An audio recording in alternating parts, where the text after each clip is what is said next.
Girl, what do we have here? Y'all, I'm going to tell you what we have here.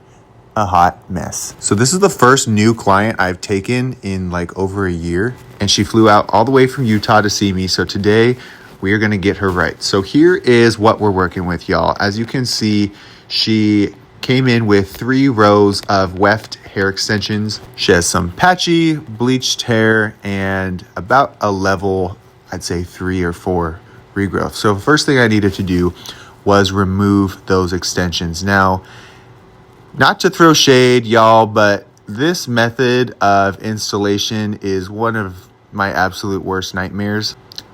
If you know, you know. If you can tell by what you're looking at here, it's just not good for the hair. The way those are put in, it causes a lot of stress on the hair, and it's not my favorite. So anyways, after we got those out of her hair, I could really see what I was working with the color, and it was much worse than I initially anticipated. As you can see, all of this was very much hidden underneath those rows of extensions. So after we got all that hair out, I gave her a good brush out and then began sectioning her hair off to start the corrective coloring process. Now she wants a very icy platinum blonde.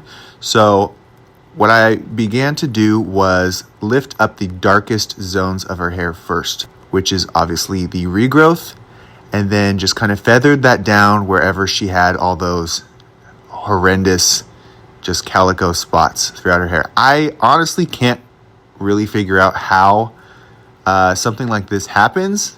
You know, she paid good money for her hair back in Utah, but I don't know. I guess they figured the back of her head is none of her business. What do you guys think? I don't know.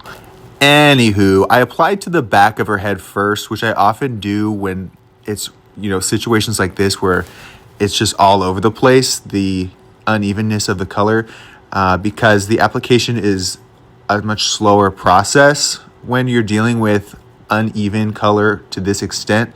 So if one zone of her hair is going to be done before another, I'd rather it be the back, you know, so I can wash the back out first.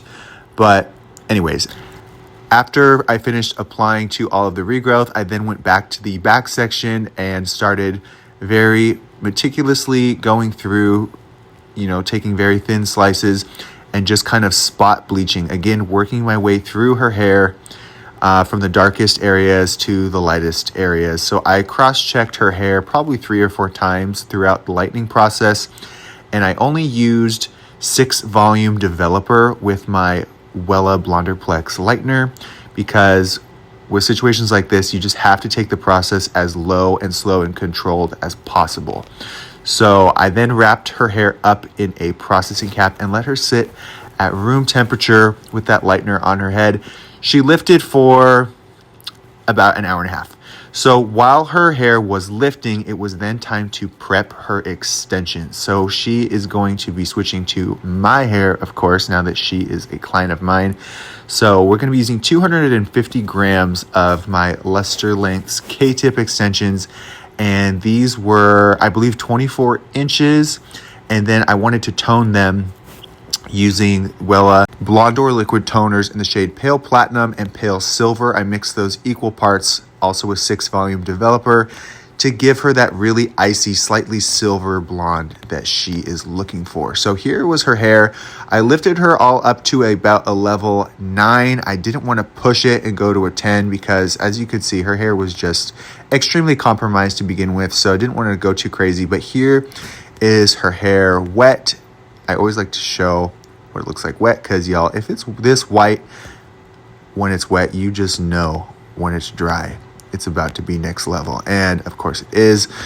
So here's her hair after just rough drying it. As you can see, all those horrible patches of black and orange and brown and yellow and whatnot are gone from her hair. She's nicely evened out. And now it's time to install her brand new extensions. Again, it was 250 grams. So I just meticulously placed those all throughout her head. And here is the finished result, y'all. This whole process took me about 8 hours and it cost about $5,000.